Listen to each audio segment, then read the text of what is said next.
of all, really thankful that you are here to have the learning and also a dialogue with our wonderful, wonderful film directors, filmmakers. I'm so grateful. I'm so grateful for the work that you do. Part of the liberation and healing pathways to trauma restoration is expressive art. Expressive art. And your film, deeply, deeply moving. It has this ancestral spirit and the generational trauma issues. And so we will be sharing, learning. I'm learning from you. So would be first question, I will ask you a few questions and then I will turn to the audience, asking them questions for their, what resonate with them. So first thing first, what brought you to make these movies? And I'm gonna go with Tony first and then Naja. Thanks so much. And I just first want to say, like, I think there's some community partners such as, like, I don't know, Francis is here from, like, Visual Communications and some other great organizations. But let me see, like, your question. My film is very, to a certain extent, it's linear. Couple months before COVID, my mother had the mini stroke, and that really was the impetus to, all right, I need to finally ask some hard questions and try to find out who my father is. And so, and then being a parent myself and having my kids, as you might have seen some of the home movie footage, and you know, that footage of my son when he was like 4 years old asking me, like, you know, that was just one example of through the years of him asking and then my daughter asking. And so as someone that, as a scrappy filmmaker, like that this is my medium, and so to do the search and try to document the search was some, and I'm not that articulate unless I'm writing down stuff. Before I turn to Naja, I wanted to ask you about, in this journey, it seems like there is a need for some sort of healing for you to find yourself, to find your roots, and to find the connection. And your story was when your mom remarried, you didn't feel belong, you was not treated well, and here you are trying to find yourself. Would you tell us a little bit more about that? You're making this into a therapy session, right? Yeah, no, you know, this is autobiographical, and so much of what I share, you know, things happen to me and as such, and one of the ways I think about it, because I had to apply for grants to try to get funding for this and pitch it and stuff, and one of the realizations that occurred for me was that I was born into loss. You know, like my mother fleeing the country, pregnant with me in 1975 during the Fall of Saigon. You know, she was losing her life, former life, and then me not knowing who my father is, and so it's just this dual kind of inherited loss that I just have. And so I think that just from the get was always like, yes, my mom's mini stroke several years ago was the like final kind of whatever you want to call it, like, all right, Tone, so you got to look at this. But yeah, I think I've always been looking some part of me, even if I couldn't articulate it and the such, ever since I was little. Thank you. Naja, of course, what drew you to that picture and motivated you to do this documentary that is present all sides of the stories, and would you share with us? Well, before I say that, I just want to say thank you for sharing. It's such an honest movie. It's such a, it takes so much courage, I think, to tell that story and to be honest with oneself. And and it's a beautiful movie. So congratulations, Tony. I mean, a lot of humanity that we can connect with. And thank you so much. And likewise for you, for your film as well. I told some people, because I saw your film in Los Angeles, and I was like, oh, you're gonna see like grown men, middle-aged men, you know, crying on screen. So like in both films. And I hope your mom is doing well. So there are 3 photos that really defines the Vietnam War for Americans. The first one is, and they're all taken by Associated Press photographers. The first one is the 1963 photo of the burning monk by Malcolm Brown. The second one, of course, is the one that we're basing our film on, which is the 1968 photo taken by Eddie Adams on the second day of the Tet Offensive of 1968, taken at around noon. And then, of course, the third one is Nick Ute's photo of the 1972 napalm girl, in which a 9-year-old naked girl is running as napalm is coming down. Of all the 3 photos, the one that I think had the most impact in terms of politics and in terms of where we were, in terms of the war, was really the 1968 photo. Because 1968 was at the height of the Vietnam War, and that photo was used by the peace movement to really show the insanity of the Vietnam War and why we as Americans should leave and retreat. And because of that also, Congress defunded quite a bit in terms of the war efforts in Vietnam. On a personal level, there's also a photo of a Vietnamese killing another Vietnamese, of course. And they're both not civilians, right? That one is wearing a civilian clothing, but they're both soldiers. And so it's a fellow Vietnamese killing another fellow Vietnamese. And it's shocking. And I wanted to tell the story for the 50th anniversary, the story behind that photo. And at the end of the day, as you see in the film, it's really a story about how do children deal with the decisions of the previous generation in this war, and how do they move beyond their pain and their trauma. And I wanted to show, and at this stage in our lives, I'm less concerned about who won the war, why should we have won the war, what could we have done better, but I'm actually more interested in stories of how do we heal, how have we moved beyond the war. And I wanted to also take all sides to really show that at the end of the day, no one wins from war. All sides really lose, right, from war. And it takes generations, as you can see, to heal. Because these are the kids.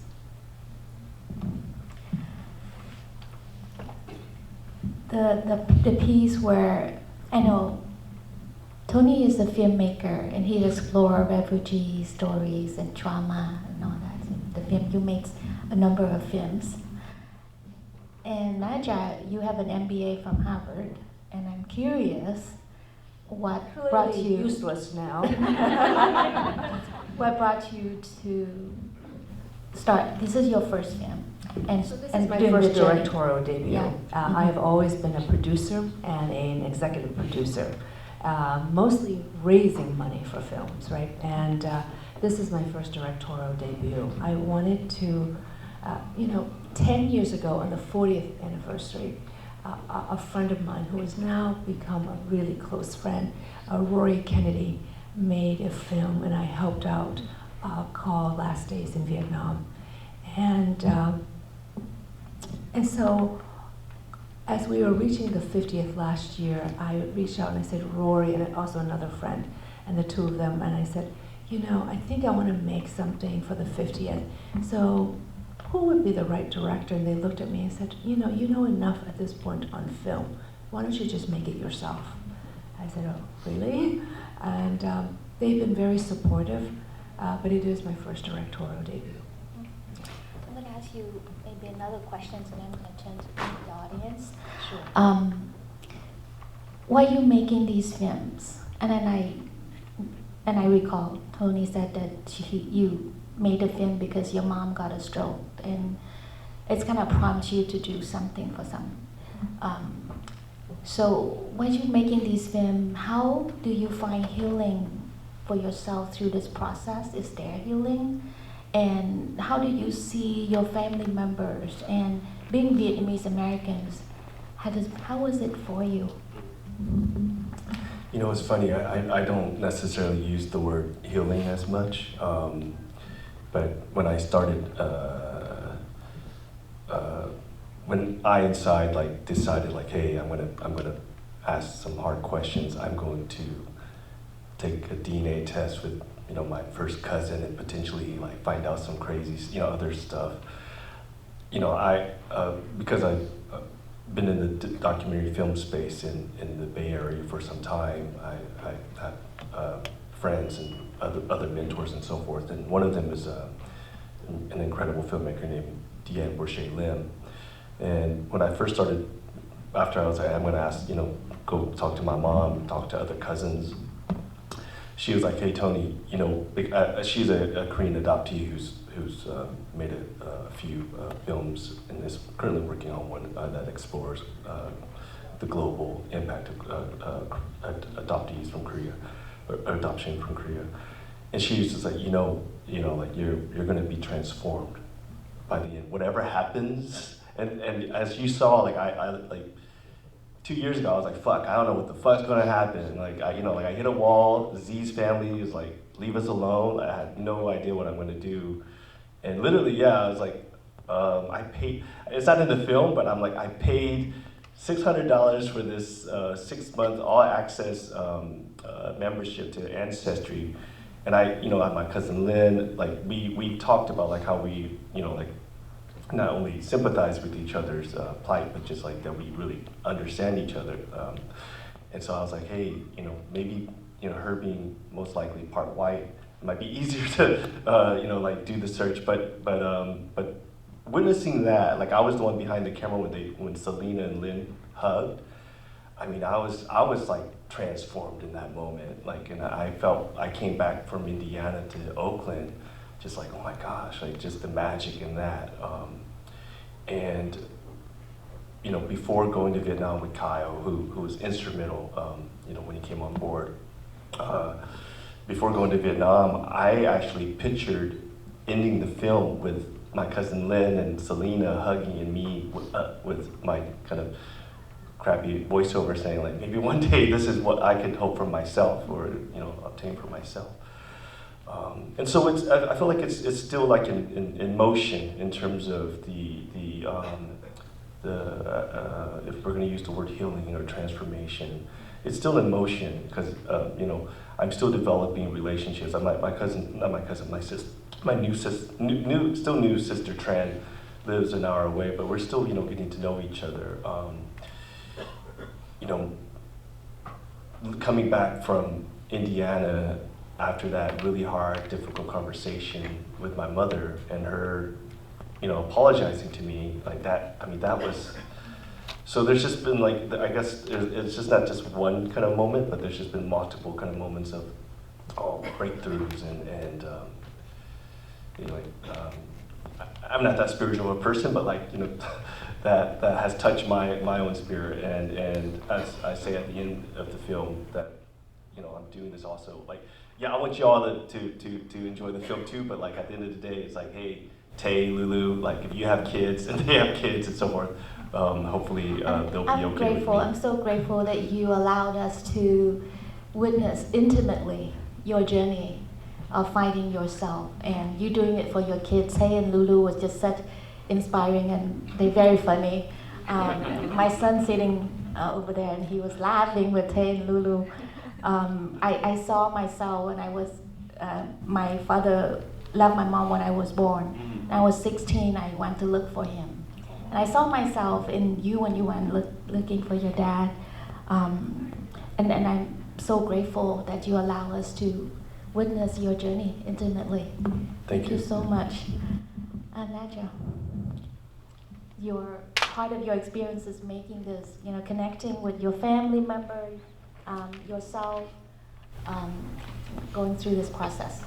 So, you know, for our characters, I think, you know, there's no kumbaya moment, right? In the sense that they would not have interacted with one another.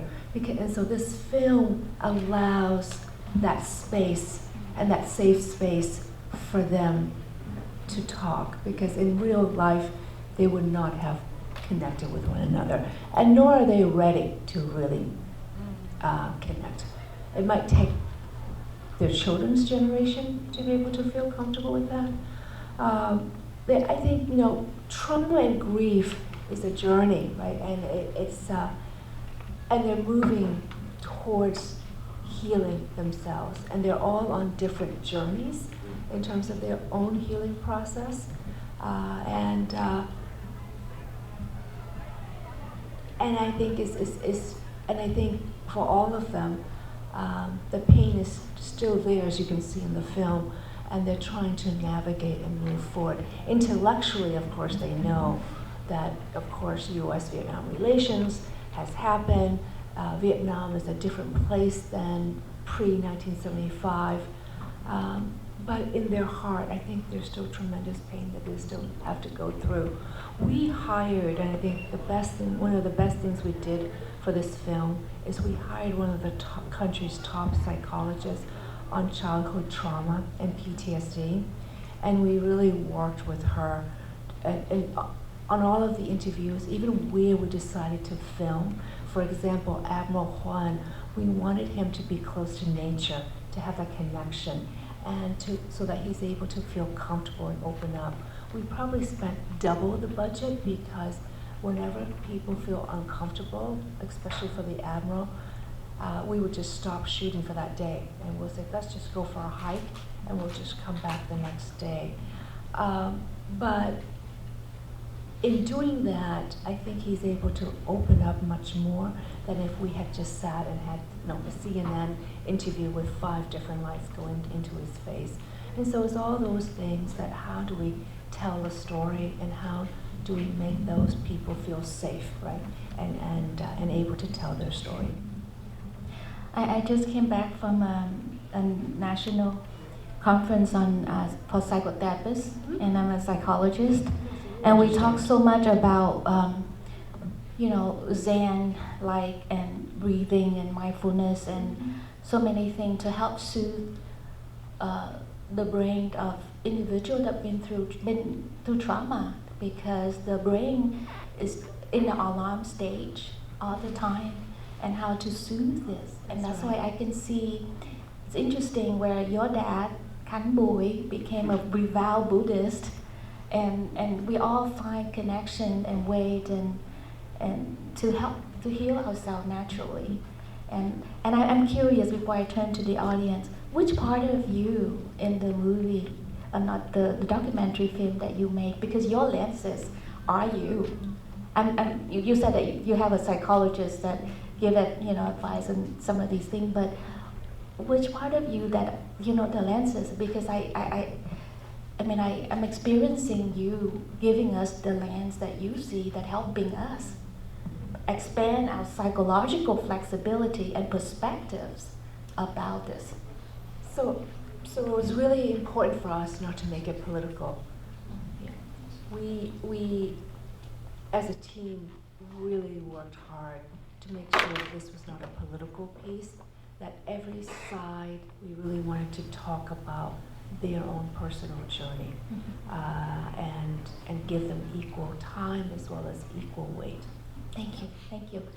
So thank you, Eric. To turn to the audience, I know, thank you so much for your patience and, you know, listening to our stories here. What resonates with you about the films? Questions?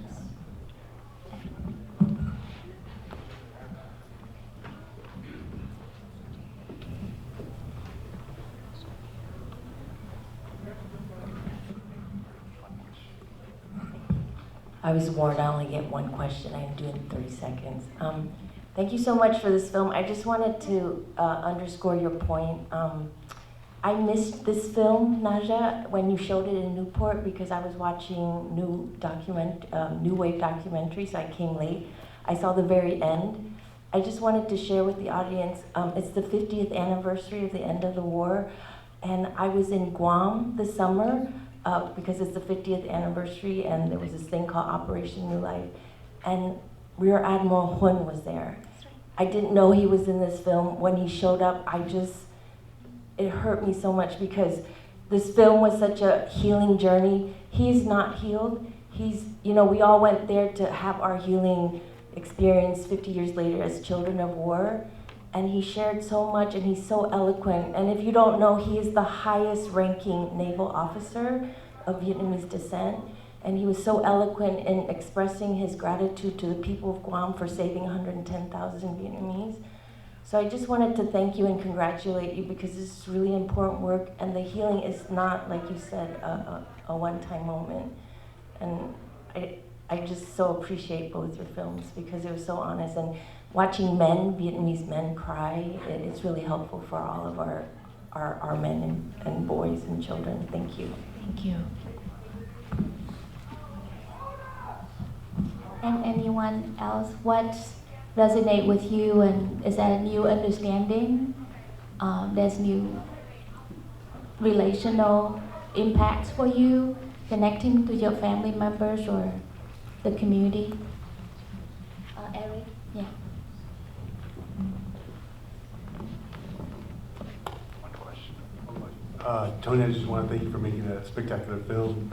And I just want to thank you. The last picture of her dad on the urn, that just was like so amazing. I was ready for this film to end with you not finding your dad, because that's so often the case. But maybe you could speak a little bit about the hopefulness of the film and the so many transformations. I mean, a lot of questions were talking about what was the transformational moment. I think I cried like 5 times because there's so many of those.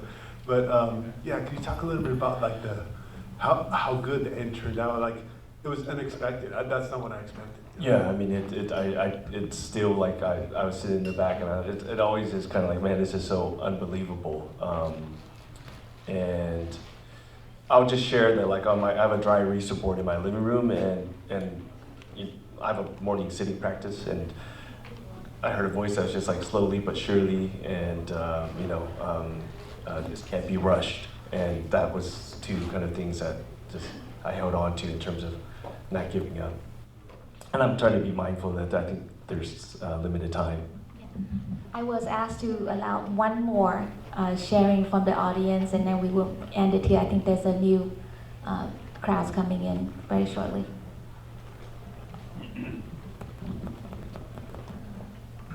Yeah, I just want to ask Naja. She's been involved in film for a long time as a producer. Now she's switched to directing, and I just wondered what the transition is like. What's like the big switch like into this new mode? Is it a comfortable switch, and what is the main takeaway? And if she feels comfortable and if she wants to continue in this role as a director? There's such different roles, but directing and being able to tell a story is profoundly exhausting, but it's also very rewarding to be able to tell your own authentic story. I have such a new respect for artists in some ways, especially for independent film in terms of storytelling, because you're constantly focusing and creating this craft and telling this story, and then filming it, and then also dealing with your editor, and which really, that's when the story comes alive for documentaries, right? Working with your editor. And you have to just focus so much, right, in that room in some ways. And then it premieres, and you hope that it resonates with the audience.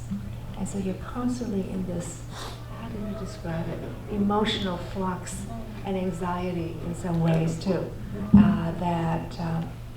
That once the audience connects, it's incredibly rewarding that they get the story. Thank you, Naja. So grateful.